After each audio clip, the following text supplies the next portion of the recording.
Creative Living, utilizing today's technology with the best of the past to bring you innovative ideas and up-to-date information for creative lifestyles in today's active world.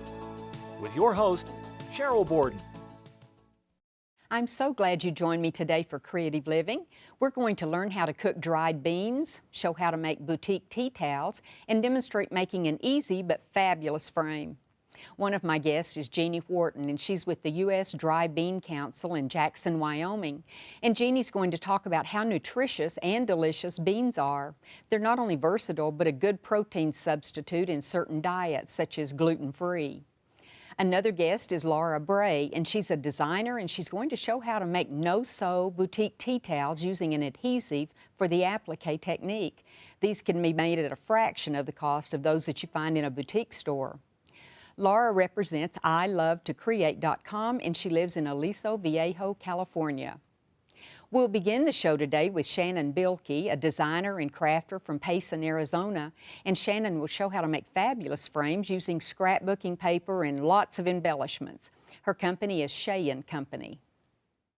Shannon, it's always nice to have you here, and I find out what you're doing in your quote spare time. Yeah. And as a mixed media artist, you really do make use of every little bit and piece that you have on hand, don't you? I do.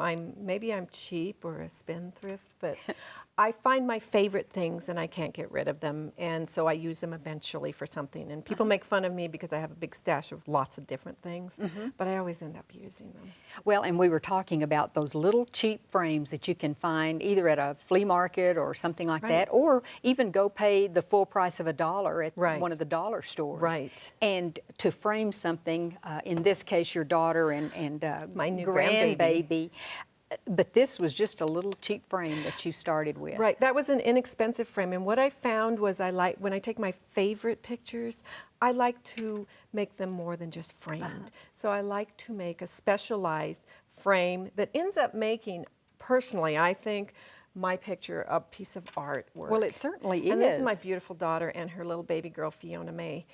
And I took the inexpensive frame. You take a piece of paper, you turn it over, and it's easier to use the lighter weight paper. Oh, right. Some of it's more of a cardstock. Right, So and you can use that, but you have to fold it first. Oh, okay. But this, you would draw a line in the middle. You would leave the same size border all the way around.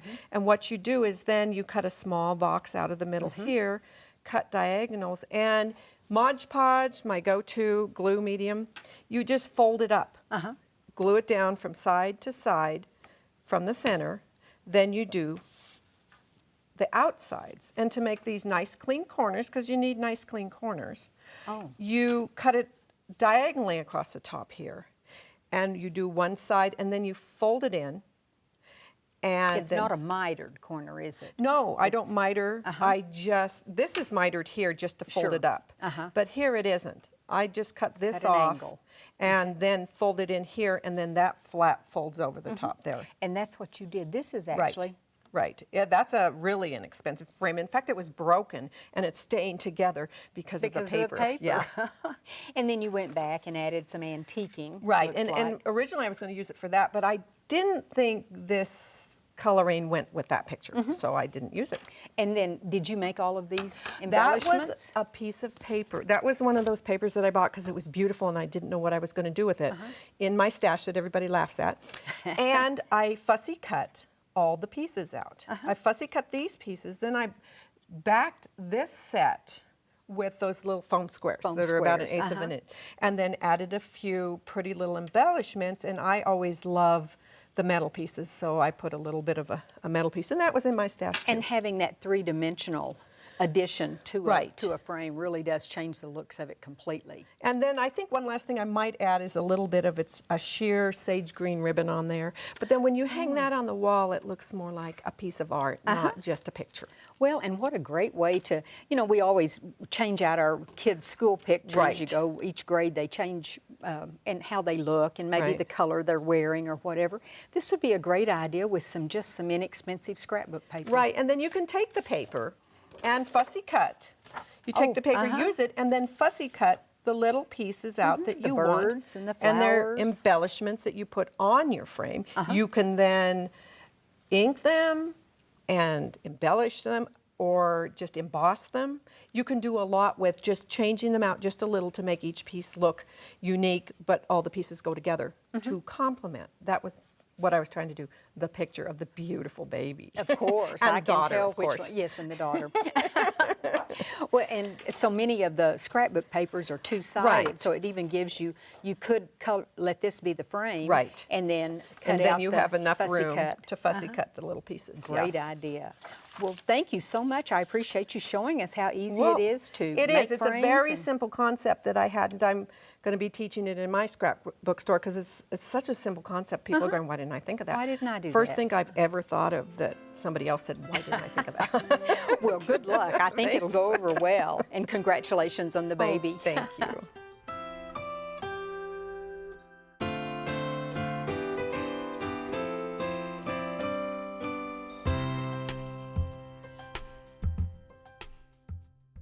Laura, thank you so much for being here. When you come, you always have such new, creative ideas for us, and that's what I like.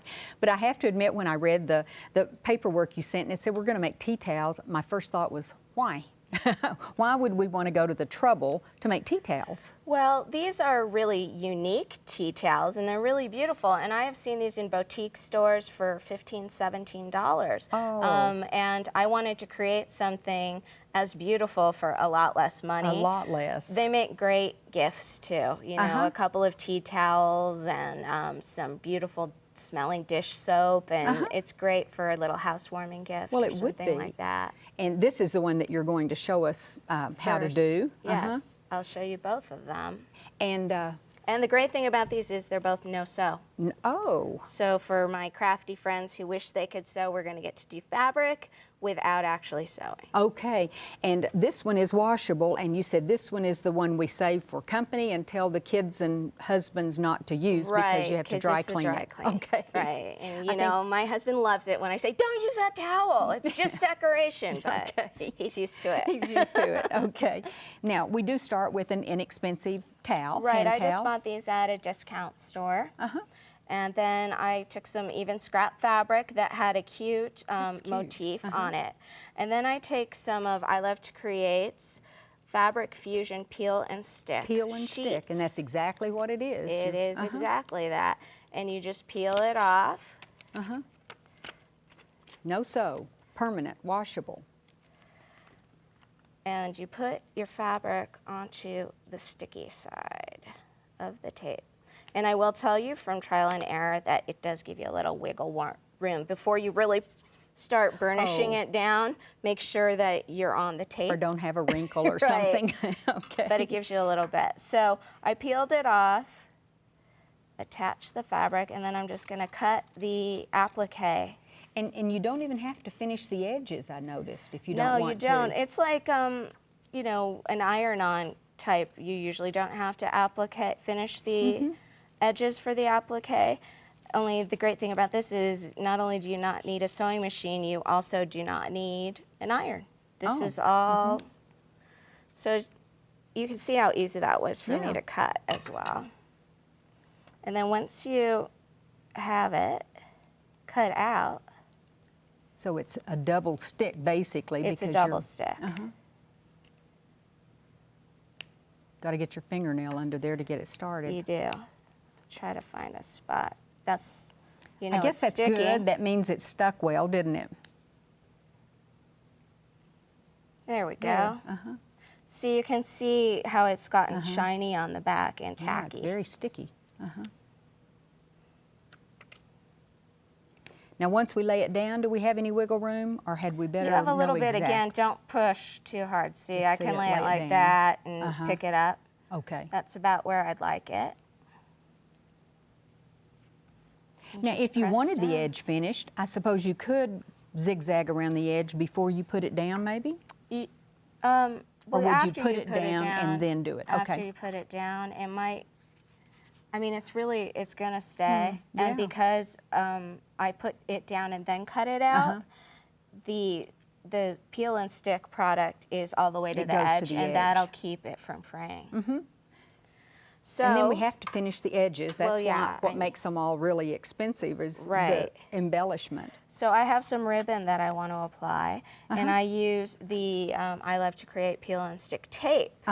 Now, if we, perhaps at our store we couldn't find it or they were out, could we use the strips and just cut them You could off the off of one of these? Could we just cut strips? Yeah, you definitely could do Because that. it's the same, basically, same The product. great thing about this tape is if you're short like me, you can use it to hem your pants too. Good idea. Instead of stapling if somebody not that I ever did that or anything. Right. And another thing you mentioned to me earlier, and I remember sewing on Boy Scout patches on the vest.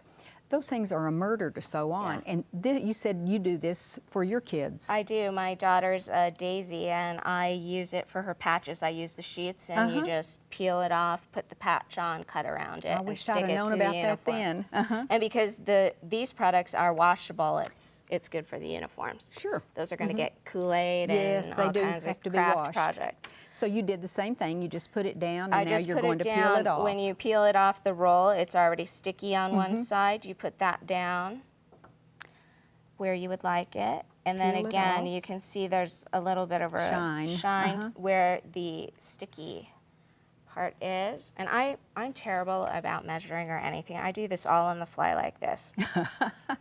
I really do. Well, looks like it's going to work. Because I can't And you seem to could do the measure. whole length, I suppose, if you wanted to. But most Absolutely. tea towels are just decorated on the front. Right. I think I did it the whole length on this Oh, one. did you? Yeah, I did. see. So that took 5 Mm-hmm. minutes and almost no money to make. And most of us have fabric like that has cute designs on it, but it's not enough to do anything with. Right. Okay, so we have that one done. Now, this one, so that we could show people up front, these are two separate things. This is the applique that you Right. cut out. I can show you on here the different pieces. I bought a kind of wild print. I like that. Again, discount store. You could also use old dish towels and cover up stains That's a good idea. with the appliques. Yeah. Maybe you'll find something at the flea market, but it's stained or has a hole. This would be a good project. It would be. And again, I had some cute Japanese fabric that had a whole bunch of buildings on it. So I cut out one for the applique on this How project. cute. And I'm going to use the Fabric Fusion And that's adhesive. comes in a bottle. You could either squirt it out or you're using a little sponge I'm brush. using a sponge. When you're using a thinner fabric like this one, you want to lightly, do a light brushing. Oh, Otherwise, it'll kind of gob up underneath the Make thin it hard to- fabric and won't look as smooth and beautiful. And you would want to do it all the way to the edge, so put it down on a protected surface. I'm just going to quickly do it.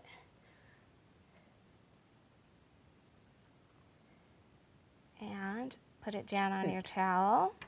Smooth it out. Again, this is dry clean. So you're going to let it dry. Now, what makes this one requiring dry clean? It's just the instead of- product. It's the, okay. It's the chemical makeup of that product. Okay. They also make the same adhesive in a pen. Fabric, I see.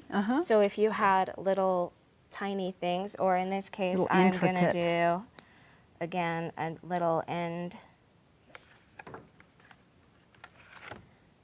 And that's your trim. Hey, and another good way, because we all save every little inch of everything, so it's a good way to use some of that. You could even do a trim, like a whole towel with a bunch of different trims and skip the applique part and get the same.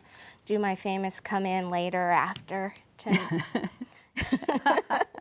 Change of Hey, mind. when you're the on- mom of small children, you don't have time to get rulers out, right? And just make sure it's pushed that down that in. needs to It needs let to- dry for right, a while. right. How cute. And what I like is if you were making a pair of these, the two applique pieces are different sizes and yet they coordinate. So what a nice set this would be to give someone, like you say, maybe with some fragrance soap or something like Well, that to this go is with a it. little bakery. I would maybe put a French loaf in a tote bag with it or something like that. Great idea. Well, thanks for showing us the new products and some different ways we can use some of our own scraps and save all that money we might spend on the towels. You're welcome. Thank you. Thanks for having me.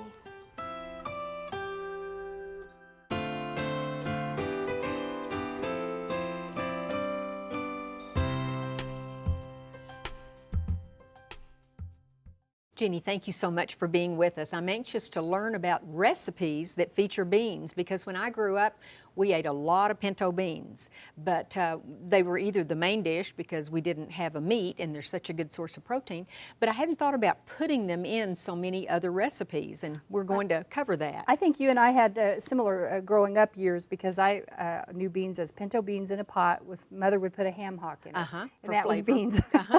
But I'm finding that beans are nutritious and they're very good, but they're also very versatile. And some of the things that you'll see here on the table that we've done with beans, very elegant dip, an olive tapenade in our little recipe brochure and that's on the this one. website. And it's made with 3 kinds of olives and 2 kinds of beans. It turns out beautifully, and it's wonderful dipping the garlic crostini into it or dipping veggies into it. And what kind of beans? In and this beans particular can be one, used interchangeably, Yeah, I they understand. can be. And in this particular one, we've got dark red kidneys and navy beans, which are the little tiny white beans. And that works really well in that Kind kind of of like thing. the color. It adds difference in color and a that. wonderful texture. There's a wonderful mouthfeel to that particular dip. And then another way that we've used mashed up beans, this time we used mashed up Great Northern beans, which are the little white ones, in the muffins. Oh. And that is, Muffins. dietitians call this clandestine nutrition. What does that mean? What you're doing is you're sneaking in something nutritious to somebody that maybe thinks they don't like beans or they don't like vegetables. You mash them up and put them in these banana nut muffins, and they're wonderful, but they're also healthy. And I think it's probably because it also keeps them moist. Yes, it adds a lot to the texture. And cooking with beans, it's great. If you're going to cook with them, why not just make a huge batch because they freeze so well? Exactly. You can freeze them in the little containers or in a little Ziploc and use them. A lot of times, there's just the 2 of us now. We're an empty nest. And I freeze just enough for a serving for each of us. And that's a wonderful way to take that big pot of beans and make it go further. Have them available for your soups and for your salads and for recipes like this. And beans are sort of odd in that they fall into 2 different categories on the what we used to call the food pyramid or My Plate now. In 2010, the Dietary Guidelines for Americans were rewritten. They're written about every 5 years. And in this particular edition, beans were noted as a food to increase. We need to eat more beans. But you're right, they're in 2 places in that big plate, in the vegetable group and also in the protein foods group. And I think we've done such a good job focusing on how beans are good protein that we forget they're a wonderful side dish. And many of the members of the U.S. Dry Bean Council that are packagers and canners have come up with some great ideas for a side dish kind of beans. Well, and talking about the health, which you mentioned earlier, they contain lots of good vitamins and minerals that we need, but there's been special studies recently about how good they are if you tend to have colon cancer or, well, even to help prevent lots of kinds of cancers, but they keep those polyps from growing in the colon, and that's so important. I'm kind of amused at movie stars that tout this yogurt with the fiber added because here we have this wonderful product that has fiber in it. And some studies have been done recently, one in particular 2 years ago in Brazil, that said that the fiber, people who ate a lot of fiber fought the colon polyps more aggressively and didn't have them in a big percentage. And also a diet that's really popular right now is the Mediterranean diet. And it focuses on fish and beans and vegetables and Fruits and vegetables. I love Michael Pollan, the author, who says that if your grandmother didn't recognize it as food, you probably shouldn't eat it. And he's really big about plant-based diets. There's another great book by Sharon Palmer talking about the plant-powered diet. And we believe that these are products of the earth and how healthy that can be for you. And it does have the fiber and the manganese and the potassium and and magnesium and other vitamins and minerals in a serving of beans. And the vegans, vegetarians are finding that they have always known, I suppose, that beans are a great item to include in a vegan diet. Absolutely. We're Now, seeing what more and about more young people eating that. gluten-free diets? That seems to be the rage right now. Yeah, there is a lot more gluten sensitivity, and we're seeing a lot of people are using bean flour and pea flour and rice flour to make their baked goods or to make their bread. And so beans are more and more research and more development is being done on bean flour and pea flour to chips and things like that that are being made out of them, and that's becoming more and more popular because they are a healthy choice. Well, and like I say, growing up, I had the one kind of bean, and you said that probably pinto beans might be the most prevalent, but also about 70% of the beans that are grown in the U.S. are eaten here. Yes. We also work with USDA programs that help us export beans to other countries. And in particular, we've had success the last couple of years in Turkey. They love American pinto beans. And that was a program that we did, helping the canners show them that the pinto beans from the U.S. could be used effectively in their canning applications. So we're really excited about working with the USDA's Foreign Ag Service to develop programs like that and help people eat the healthy, nutritious bean. And part of your job with the U.S. Dry Bean Council is education, because we have to admit a lot of people, particularly in this younger generation, maybe have heard so many stories about accidents happening when their mother or grandmother cooked beans in the pressure cooker, for instance, and it's kind of the I Love Lucy type accident. Yep. But why don't you go through the soaking and the cooking? It really isn't nearly that complicated. We're not dealing with rocket science here. And it seems daunting when you look at this little package of beans in the store, but typically the way I like to do it is a quick soak method where you put 3 cups of water per cup of beans into a big pot. Because they expand. Yeah, and then you bring it to a boil, and then you let it sit for an hour. And then after that, I like to put them in the slow cooker, but you can cook them in the pressure cooker, or nowadays they have these new things that are called bean cookers, and those cook them quickly. And different size beans, of course, need different lengths of time to cook. A bigger bean is going to need a little bit longer, or a bean soup maybe that has the big lima beans in it will need a little bit longer to cook. But that's a great way to do it. And then like you said, the beans freeze so well that you can use them in recipes or just put them in the microwave and have them for lunch. Well, and we talked about how beans give you that full feeling, and with so much emphasis now on obesity with young people as well as with adults, beans play a certain role in that too. They are good for satiety. There have been some studies, particularly one in Brazil, showing that it helped people stave off hunger because they felt fuller. Longer. Yeah, and they can be versatile in the can, in the package. You can buy bean products like the Good Bean chips or little things of bean dip, and we're seeing more and more of that.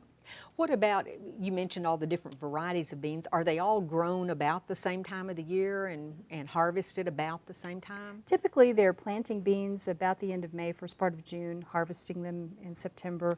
Last year, of course, we had hail and a terrible drought, and you know how that goes on the farm. But beans are a valuable crop for many people who are producers because they also fixate nitrogen into the soil. So they're used a lot with crop rotation and have been for a long time. Native American lore cites beans as part of the Three Sisters. And the Three Sisters back then were considered corn and squash and beans. Corn made a wonderful stalk for the beans to climb up. And then the squash rounded out the diet, and it also helped them. They were very sophisticated in their use of the beans, and they didn't know about nitrogen fixation, but they knew that this was helping their soil and helping the crops be sustainable. I see, the crop rotation. Makes sense. I didn't know what the Three Sisters actually meant. If you go to the USDA building in Washington, D.C., there's a plot out in front of the building that has the Three Sisters planted. Well, that's wonderful.